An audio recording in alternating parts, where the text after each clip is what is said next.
Hi, everybody. Welcome to Variety Talk.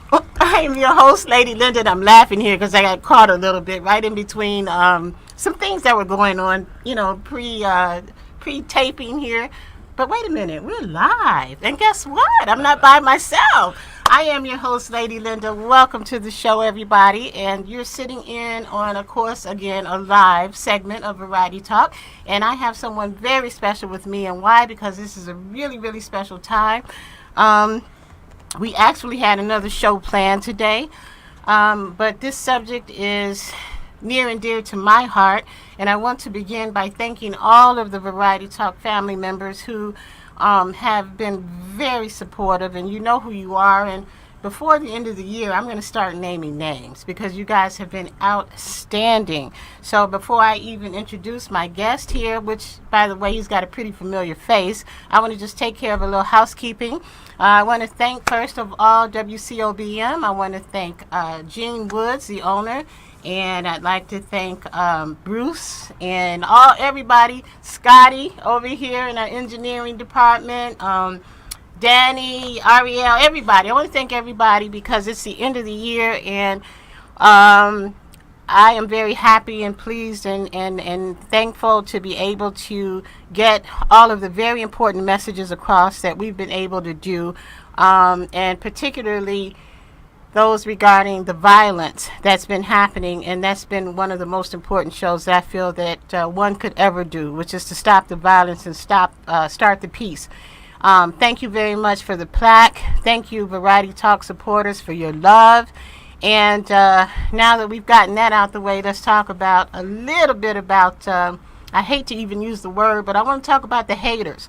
And that's why we're here today, because I am trying to run a business, and unfortunately, it's difficult to do that when this is a social media channel, and some of the people are not that happy with the fact that I've posted my successes on Facebook, so they've decided to just kind of interrupt my life. And so therein lies the reason that I have this wonderful gentleman who also has a show here on Variety Talk, and it's Mr. Mac. That's all I can say. So, Mac, why don't you introduce yourself to the Variety Talk family? We already know you're of the family of WCOBM, but thank you for sticking around for the Absolutely, show. Linda. Absolutely. You and I have talked several times, and Yes. I'm like, Mac, you got to help me. So thank you for sticking around. You Sure. are, and let me tell you how I know about you. Okay. I'm a talk show host, so I'm talking, and I'm Sure. But I know about you because I watched your show. Uh-huh.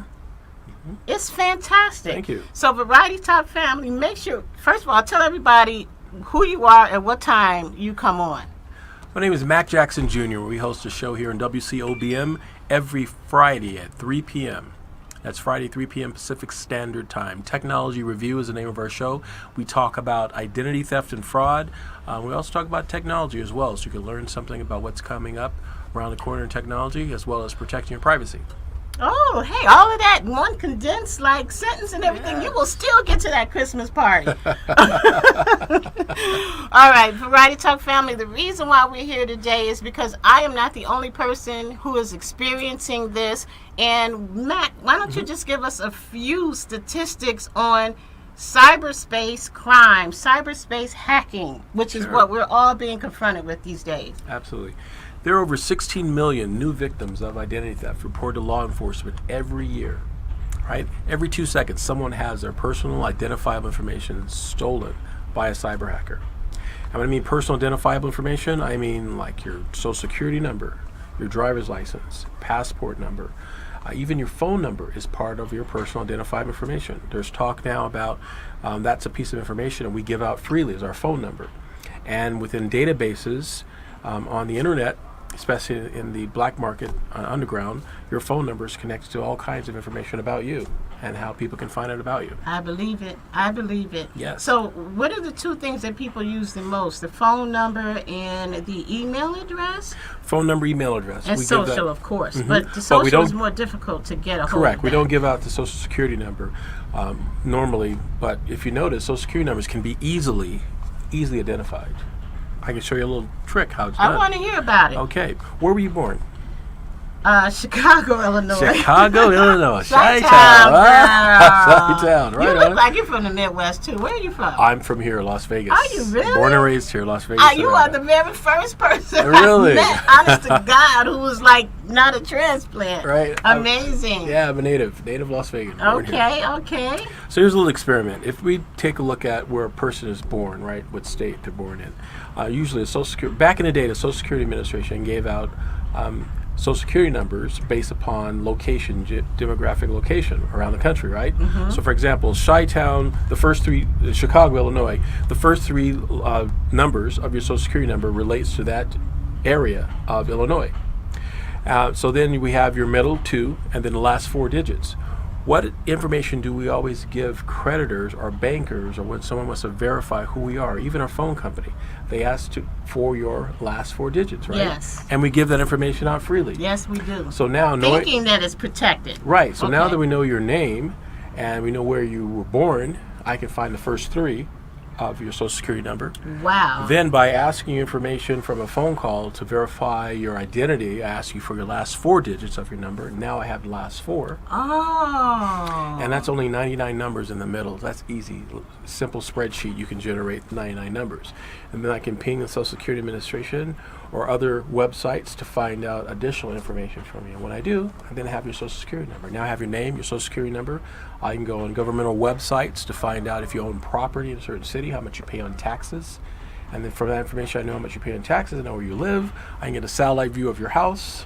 All kinds of information that's freely accessible. Oh, wow. I mean, you just did all of that in what, Scotty, 2 minutes? That is frightening. Yes. Now, I'm going to tell you, I'm not frightened. I'm not a scary person. I frankly want to find the people who are doing this to me. Right. And I'm not, as they say, don't get mad, get even. I'm not trying to get even. I simply want to be an example to those who are experiencing this as well. That's really the benefit of this show. I got another one for you. Okay. Don't get mad. Vote. Okay. The president all right. said that to us, right? Don't get mad. Don't get even vote. Don't get mad, vote. There we We got go. to change these laws and make sure they protect our privacy. We still need to vote, making sure that our privacy is Absolutely. protected. Absolutely. Now, we've only got a couple of minutes left. So here's one of the... Sure. And the reason why I'm running past that is because don't get me started on that subject. All right. Just don't get mad. Look at my Facebook page. As soon as you can get into it outside of the hackers hacking it. Uh-huh. Okay, so here's where I am. Everybody, for those who don't know the story, who have not been following me on my Facebook page, I've been posting. So, and I posted the Christmas party that we had in your wards and everything. Okay, so everybody's like, sending out love and congratulations, and all of a sudden I recognize that my posting is just disappeared. Okay, and I'm like, well, where is it? Because I went back in to edit something, and I came back and I couldn't find it. And then every time I would go to edit and come back, they would actually literally snatch the postings off. Speaking of voting, I also posted a swastika during the elections that was printed up by white supremacists, and I posted it on my Facebook page. They also took that off as well. Okay, I'm not saying that. I'm not pointing fingers and saying that this is white supremacists who did this. I don't know who did it, so let me clarify that right now. I'm just saying that's what disappeared. Okay. Okay? The other thing that disappeared was me standing there holding my award. Okay? That disappeared. Okay. Now they went to my face and they began to start coloring and making it look like I have some kind of disease on my face. Okay? So these are the things that happen. And and now I'm at the point that our segments that we post after the show, it can't even go through Facebook. It doesn't even. I've had icons on. I've had the Daz Band on. I've had Cameo on. I've had Ernest on. And this just gives you an idea. The Pointer Sisters. So all these people have huge followings. I send it out to them. They can't do anything but sharing my posts. So, somebody is trying to shut me down off of Facebook. So, what's going on? Well, when I reported to I would report that to Facebook right away. I already have on 5 occasions. Well, great. They should be reporting. They should getting back with you on it. If not, make sure you contact someone at Facebook. It's very important. And secondly, make sure you change your password again. Just change it again. If you change it once, change it again. Use a passphrase, something different. Don't use something that so people can find out. We're going to take a quick station break, everybody. You're watching WCOBM Variety Talk live in Las Vegas. I'm your host, Linda. We're sitting there with Mac Jackson. We'll be right back.